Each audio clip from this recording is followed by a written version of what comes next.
For today's cup of coffee, Kid and I are going to discuss, as far as within the paranormal community, we don't consider ourselves part of the paranormal community. We just have weird stuff that happens. Are we part of the paranormal community? Very much so. Are we? Yes. Okay. I don't know. Consider, she may not consider herself part of the community, but I very much do. I was a paid psychic. And then before that, it's just weirdo. She just does weird stuff. It scares people. It's like she does scary stuff. Like telling me stuff that I thought I had hidden from the world. I do it with Kid too. In fact, it's just like I had put my salad on top of the bookshelf so the cats wouldn't eat it. Went to the restroom. As I was walking down the highway, I automatically knew. I'm like, you're eating my tomatoes. And he absolutely was eating. He just laughed because it was true. I was just like, yeah, you know me because I've done it so many times in front of her. Well, it could have been that, but it was just one of those automatic. And all mothers, anybody who's got a kid, psychic, it comes with the territory. So, but I was discussing with him as far as sometimes it's a challenge, and the number of videos for those who may be new, that's the number I have of videos that I have created, and actually it's greater than that because there were some of them that I don't know, they just sort of got lost in the fray. But that is a challenge that I set for myself every day to do a video. I'm very comfortable doing the spoopy and the paranormal and the interesting things like that, which is when I have input from others, that helps me tremendously.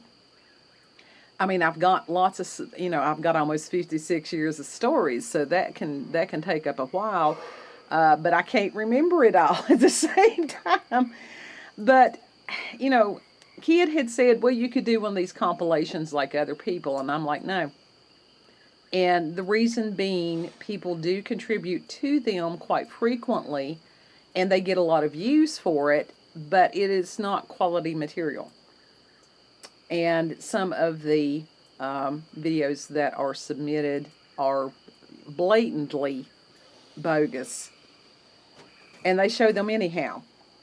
And we've got Cat that has been in and out, and old man Cat with possible cat dementia. He can't remember whether he's coming or going. And a raccoon.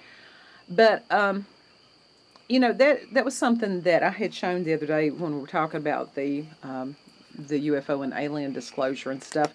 One of the videos that was from India, and youngest Kid and Yates were both automatically, they're like, oh, that's not real. And Yates is, former professional photographer. I think he is still professional. He may just not do it on a professional basis as far as being paid for it.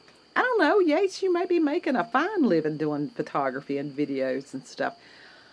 But that is something that people who have the expertise, and even as far as where the light was being focused, the fact that they were looking at Buddy on the motorcycle instead of the bean, and I don't know, maybe an Indian version of meth head.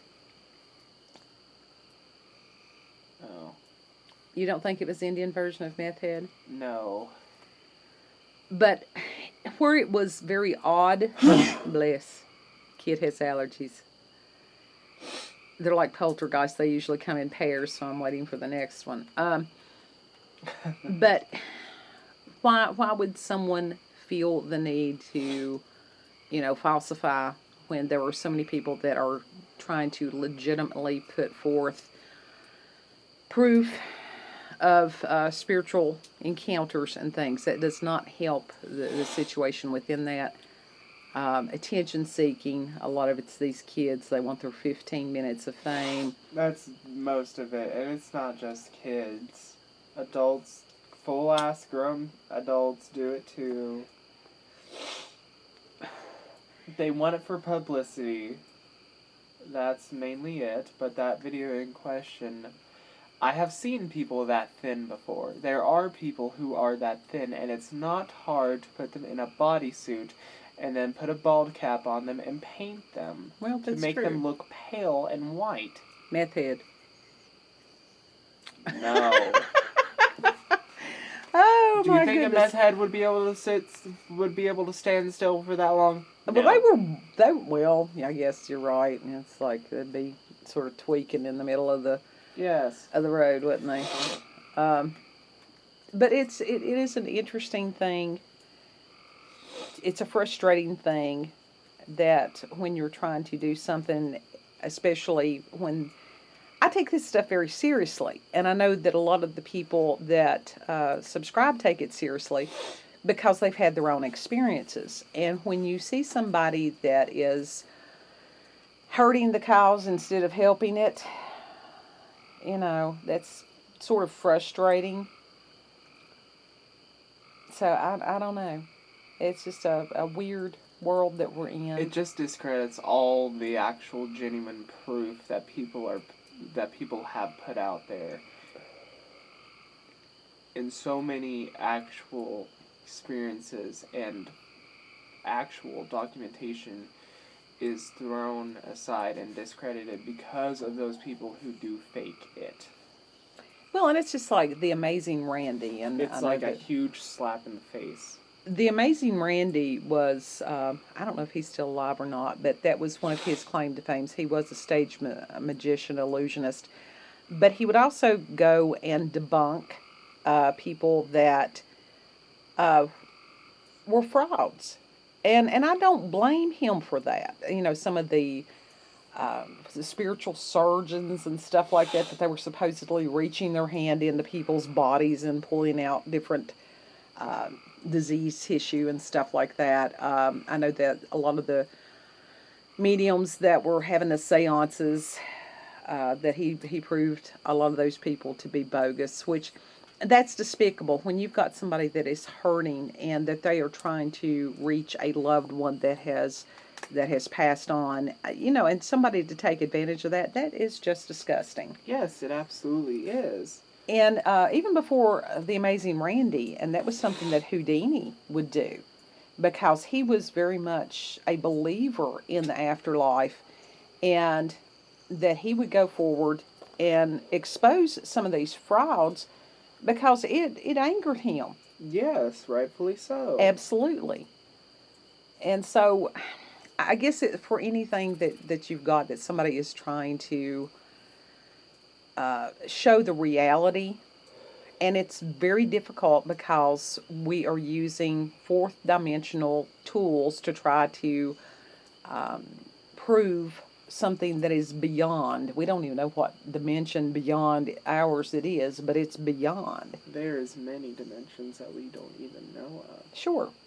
And people's like, there's 3 dimensions. No, there's 4 that you put in that time-space thing because you've got to count that in. Oh, there's a lot more than that. But yeah, that is true. But I mean, that's like what are most people taught, that we live in 3 dimensions, and they don't even, go into. They don't give credit to the time-space continuum. That is very much part of this dimension, and so it is frustrating. There's still a lot of people that they don't want to share their experiences because other people will think that they're either lying or that they're attention seeking. There's been quite a few people that have shared experiences with me, and they're like, I don't want a video made about this. Yeah. And that's okay, because that is always an option.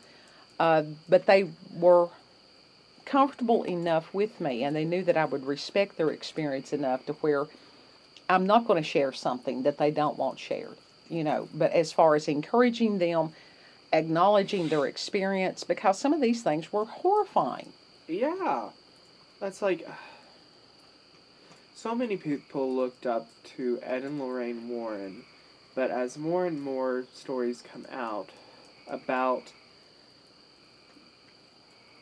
them being frauds, it's very hard, and both of them are deceased now, and all this is coming out. Right. It's very hard to take actual experiences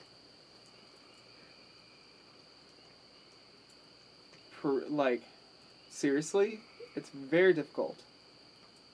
And they could have especially since they cannot be replicated. Right. Easily. And they can't defend themselves now at this point. And it very well could have been. There's a lot of people that they start out and, they have pure intent.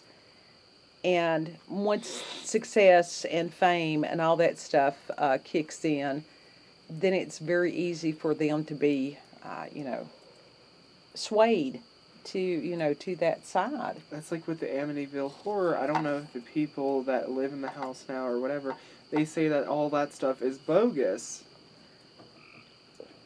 because they haven't had experiences or whatever, or they know people that have experiences, but there are people that still live that are from that family, and they're like, no, right. no, I don't want to do that again.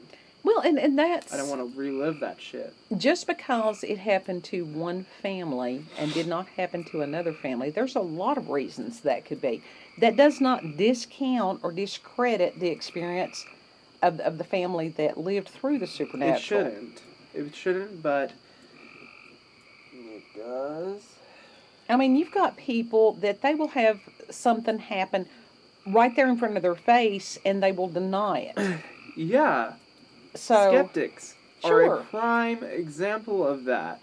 And that's when you have to honestly go into a situation with an open mind, but still have some logic. Sure. Like, yeah, sounds. If someone is, if you hear a voice, you look out the window, see if there are other people. Right. See if there are other people around, and that automatically discounts that one case. But if no one is around and it's dead silent, and then all of a sudden you hear, there's no one around, that's likely a spirit. Right. And it is one of those that you've got to weigh the evidence, and to the people that are, pretty legitimate, they do try to make sure that there's not a physical cause for whatever manifestation. And that's reasonable, because there are people that they almost get hysterical and they think everything, if it's a speck of dust, it's like, oh, that's an orb. No, that's a speck of dust. That's a bug. It's very easy. To some, it's not easy. But for those who know what to look for within paranormal, there is a clear difference between a speck of dust, a bug, and an actual spirit orb. Right. Well, that was just and something else that does not help with this are these found footage of things. Paranormal Activity, those movies started a lot of that, and which Blair Witch, that was... Blair Witch was the one that truly started the It did, and I will tell you something, the original Blair Witch Project, that was a brilliant form of cinematography. I don't think anything like that had been done prior to that. Just because as far as the equipment and stuff. But they went out there, these people were in the dark, they were in the woods, they were camping, and they terrorized those actors. They really did. When they were in fear, they were genuinely scared because the budget was so low, and they isolated those kids in a lot of ways. Yeah, and they never knew. I don't see how that didn't cause some form of PTSD with them, because they were hyper-vigilant all the time, plus to have to remain in character during that, sleep deprivation, all that stuff. Mm-hmm. And when they went into the dwelling, whatever it was, and that one dude, had the little baby handprints all over the wall, and dude was standing in the corner, mm-hmm. That is still terrifying. It's simple, and sometimes the simplest things are the most scary. Yeah. But that's like that, whatever that thing was that I watched over the weekend, and it was just bad. It was just bad. I don't know, the guy had this one, supposedly his spiel was that he used to make zombie movies, so he was going to do the ghost hunting thing for a while, and he's like, this may be another failed venture. And so my review was, yes, this was another failed venture. She mainly hated it because his partner or whatever, she was a bitch. His wife was horrible. She was just, there is no way that anybody, no. just not a likable human being at all. To sit there and watch something for an hour and a half, and then the last 15 seconds of it be the only thing that had any merit. And for people to not know whether even the reviews, people didn't know. It's like, was this actually a thing? Was this a made up thing that was supposed to look like a thing? It was very ambiguous and not in a happy way. I like ambiguity, but no, that wasn't it. You want to know a good example of, what is it, over-exaggerated ghost hunting or whatever? Ghost adventures? Oh, Lord. Those people are just ridiculous. Ghost adventures is not a good example of how actual ghost hunting is. Ghost hunting can be very tiring and very boring. Oh, sure it is. Very boring. It's a stakeout. Because, yeah, it is a stakeout, and you're having to sit there with an EVP recorder and an EMF meter waiting for possibly hours just for something. Or nothing. Yeah, or nothing. And asking questions right. over and over and over to the nothing that could possibly be there. Right. And some of these questions that are contained within this cup of coffee came from where we had gone out to the salt ponds, and as far as the scene of the battle, and there was lots of other places there in that town. And some of the people, it's like they suggested, well, why don't you go at night or whatever? And I'm really considering it, but I've also got to weigh a lot of things. I actually do know the local chief of police, and could ask him. It's like, hey, if we're out here 3 or 4 o'clock in the morning, this is what we're doing. And I think it was Yates or maybe in Joe or somebody suggested, it's like, hey, ask them if they've seen anything. And I may very well do that. Yeah, do local interviews. Yeah, I think that's a possibility. Of course, it's kind of hard to go up to somebody random and go, hey, have you seen spooks in the area? No, that's when you put an ad in the newspaper or the Trade Times, whatever, be like, hey, we are willing to interview you for your right stories. But even then, you may get some of these people that it was like Bigfoot was sitting on my trailer top. Well, even then, that's funny. That's fucking funny. Yeah, well, God love them. I don't want Bigfoot sitting on anybody's trailer top. You just have this phobia of Bigfoot anyway. I do. And I'm over here like, big feet! No. Ooh! I'm trying to call him. You call him on your own time. Go down to Bristol and call him. There ain't no Bigfoot in Bristol. I don't know. More meth heads.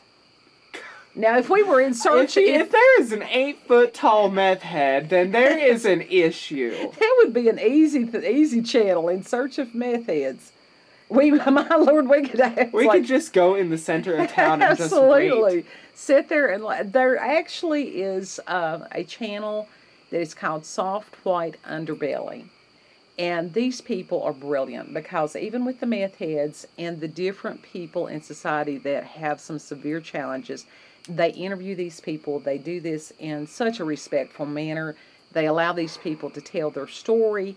And, kudos to these guys. I mean, they are truly doing this country a service. And for people who will take the time to watch it, to learn some of these throwaway people. There are no throwaway people. That everybody's got their story to tell. And that was something that Joe had suggested about with these, with these spirits, that maybe they're waiting for somebody to listen to them. And then that puts me in another quandary. Do I open myself back up to hearing? That's a good question. Do you want to hear whispers again, or do you not? Do you want to? I'll tell you something. That was a freaky that thing. freaked you out. It did freak me out, and it's like as far as like, there's no. Can you speak up just a little bit? Can you shut up for 2 seconds? There's no handbook on this stuff. You just treat them like they're still living. Well, I understand that, but it's also one of those you have to have boundaries. It's like, don't follow me. It's like, dude, stay here. This is your home, not. Right. Because even that, when something speaks, it may be a spirit, and it may be something else pretending to be a spirit. Yeah, that's just the risk of ghost hunting. I don't want to be possessed. We've lived with that. We lived with somebody here that was possessed for almost a year. So, yeah. And while that story is not over yet, it sure so far has not had a happy ending. But God has not had the final word on that. So anyhow, so that's our quandary. That's the cup of coffee for today. Many, many questions. Be discerning, and that's all that you can say, is to pray about any of these things. Be discerning. If you do encounter some kind of whatever it is, that is one of the first things, a line of defense of a Christian is to cry out to Christ. It's like, in the name of Jesus, the Lord rebuke you. Mm-hmm. Kid's sleepy, so it means it's time to end this one. If you've got any kind of supernatural or paranormal experience, UFO, alien encounters, sightings, Bigfoot, other cryptozoids, chupacabras. I always was fascinated with the chupacabras. Flatwoods Monster. Spooky Boy. No, what was that one? It was the skunk ape. Was that another name for the Bigfoot? Yeah. I don't know. Flatwoods Monster is completely different than Bigfoot. I'm not familiar with that one. You'll have to enlighten us on that sometime. It's the one that looks like a chess piece. Okay, is that like Siren Head or something? No. Okay, well, anyhow, I'll find out about the Flatwoods Monster. If you've had experiences with alternate realities and dimensions with or without substances, send all those to me at cupofcoffeewithscream@gmail.com. And you all have a beautiful, blessed day. Bye.